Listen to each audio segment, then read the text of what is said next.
हो जाए। तो हम लोग क्रिमिनल कानून अलग से बनाए हैं और सिविल कानून भी बहुत अलग से बनाए हैं। बात करते हैं सिविल कानून की। सिविल कानून उसे कहते हैं जिसमें मारपीट, गुंडागर्दी, डकैती, रेप, धमकी ये सब चीजें नहीं रहती है। पैसे से रिलेटेड चीजों को हम सिविल मामला कहते हैं। किसी का मकान में घुस गए, खाली नहीं कर रहे हैं, खेत जोत लिए हैं, ये सब चीजें होती हैं। शादी ब्याह वाला मैटर, ये सब सिविल के अंतर्गत में आता है, न कि ये क्रिमिनल ऑफेंस में आते हैं सब। ये भी एक मोटी सी किताब है। इस किताब में ऐसी बातें नहीं लिखेंगे जो हमारा मेन किताब संविधान के उल्टा हो, तो ये सिविल कानून है। इसके अलावा और भी कानून होता है, प्रॉपर्टी कानून, कि कौन सी प्रॉपर्टी किसकी होगी। जैसे होता है ना कि अगर हमने कोई जमीन खरीदा है तो मेरी इच्छा पे डिपेंड करता है कि हम अपने बच्चों को वो जमीन देंगे कि नहीं। मान लीजिए मेरे 2 बच्चे हैं तो हम चाहेंगे कि एक को सब दे दें, चाहेंगे तो कोनो को नहीं देंगे, किसी अनाथ आश्रम को हम दे देंगे।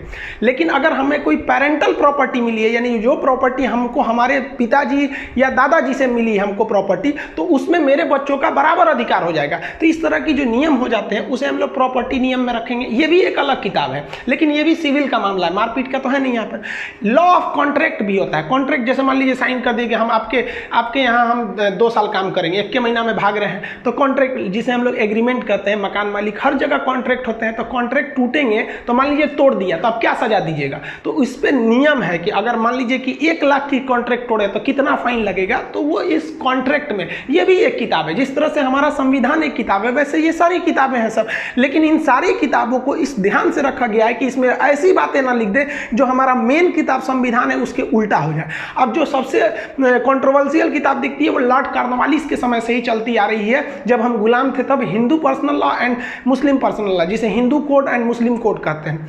अब मुसलमानों के लिए कुछ पर्सनल लॉ है जो केवल मुसलमानों पर लागू होते हैं, हिंदुओं के लिए भी पर्सनल लॉ है जो केवल हिंदू पे लागू होते हैं, और इसका कुछ लोग विरोध भी कर रहे हैं। तो देखिए उसमें क्या है कि खत्म नहीं किया जाएगा, एक कॉमन नियम बना दिया जाएगा। तलाक ये गलत है, तो इसको एक कॉमन बनाया जाएगा, उसे को हम लोग कहेंगे civil code, uniform civil code. तो ये जितनी चीजें हैं ये क्रिमिनल नहीं है, सिविल। सिविल मतलब होता है व्यवहार, नहीं बोलते हैं व्यवहारिक नहीं हो, क्या एकदम सिविल नहीं हो, तो सिविल लोगों की जगह को सिविलाइजेशन कहते हैं, सभ्यता कहते हैं। तो ये सब लोगों को सभ्य बनाने के लिए सब कानूनें बनाई गई हैं।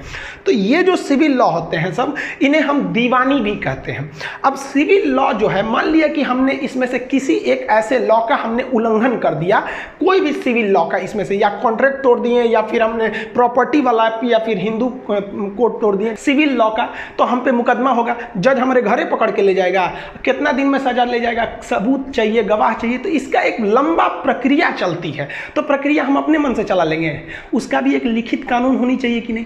तो वो लिखित कानून की किस तरह से कोई सिविल लॉ टूटने पर उस व्यक्ति पर मुकदमा चलाया जाएगा, कब उसे गवाही के लिए बुलाया जाएगा, कब सबूत माना जाएगा, कब कहा जाएगा कि अगली तारीख पर आइएगा। तो एक प्रोसीजर होता है ना जी, तो उसी प्रोसीजर को हम लोग कहते हैं सिविल प्रोसीजर कोड। फैसले आते हैं इसमें, तो आपको दंड नहीं दिया जाता है, ना ही आपको जेल दिया जाता है, ना कुछ। आप पर आर्थिक जुर्माना लगाया जाता है, मुआवजा दिया जाता होगा। हमसे कहा जाए कि नहीं इतना पैसा भरिए, अब इतना पैसा नहीं भरेंगे ना तब जेल कर देगा। डायरेक्ट इसमें जेल की सजा नहीं होती है। यही फायदा होता है दीवानी का। इसमें होता है कि भैया आप कंपनसेशन चलता है, दंड नहीं दिया जाता है इसमें। सिविल प्रोसीजर कोड यानी सीपीसी तो समझ गए, अब आईपीसी समझते हैं। मान लीजिए किसी को गोली मार दी है, बम मार दिए, कह दिए धमकी दे देते देख लेंगे तुमको, या फिर रेप कर दिए, अपहरण किडनैप कर दिए, फिरौती मांग दिए, मतलब ऐसी खतरनाक अपराध कर दिए, तो उसके लिए अब ये मामला सिविल में नहीं जाएगा, अब इसे दिया जाएगा क्रिमिनल में। तो क्रिमिनल को हम लोग फौजदारी कहते हैं, फौजदारी मुकदमा। तो इस फौजदारी मुकदमा को निपटने के लिए उसके भी नियम कानून बनाए गए हैं, एक कोड बनाया गया है उसके लिए, उसे कहते हैं भारतीय दंड संहिता, इंडियन पिनल कोड। अब सोचिए ये इंडियन पिनल कोड 1861 का बना हुआ है, उस समय लॉर्ड मैकाले के समय। उतना पुराना अंग्रेजों का बनाया हुआ आज भी चल रहा है। इसमें 511 धारा ले लेके हम लोग घूम रहे हैं लोग। तो अब यहां समझिए इसके तहत क्या कहा गया है, इसमें परिभाषाएं दी गई हैं कि मर्डर किसे कहा जाता है और मर्डर करने पर पुलिस किस धारा के तहत गिरफ्तार करेगी। दो के तहत आपको गिरफ्तार कर सकती है, लेकिन पुलिस सजा नहीं सुना सकती है। पुलिस इन धाराओं के तहत करके आप पर चार्जशीट लगा देगी कि ये इसलिए पकड़ाया है और जज साहब को दे देगी। अब कोर्ट में प्रक्रिया शुरू है, खिलाइएगा ना मरीज मर जाएगा वहां पे। तो कोर्ट ससुरा जो क्रिमिनल को लेके आती है वो क्रिमिनल के लिए भी एगो अलग प्रोसीजर अपनाना पड़ता है कि कब ये सबूत देगा, कब इसको गीता या कुरान पे कसम खिलवाएंगे, कब इसको भेजेंगे, कब इससे पूछेंगे। तो एक प्रोसीजर है ना जी, 4-5 साल मुकदमा चलता है, तो बहुत कम बोले 4-5 साल मुकदमा, 30-30 साल मुकदमा चलता है।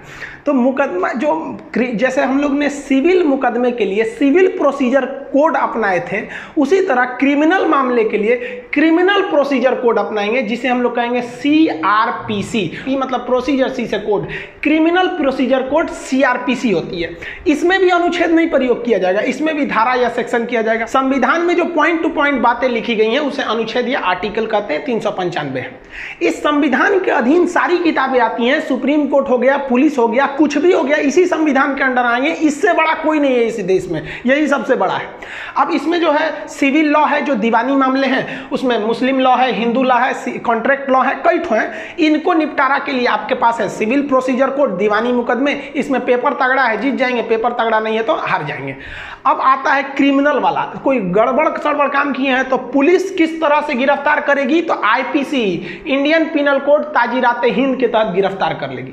लेकिन पुलिस सजा तो दे नहीं सकती है, ये हैंडओवर कर देगी कोर्ट को।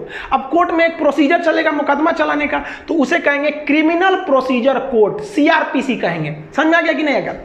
इन किताबों में भी कुछ कुछ चीजें पॉइंट टू पॉइंट है, उस पॉइंट को हम सेक्शन, धारा या दफा कहते हैं। मिलेंगे नेक्स्ट वीडियो में, तब तक के लिए जय हिंद।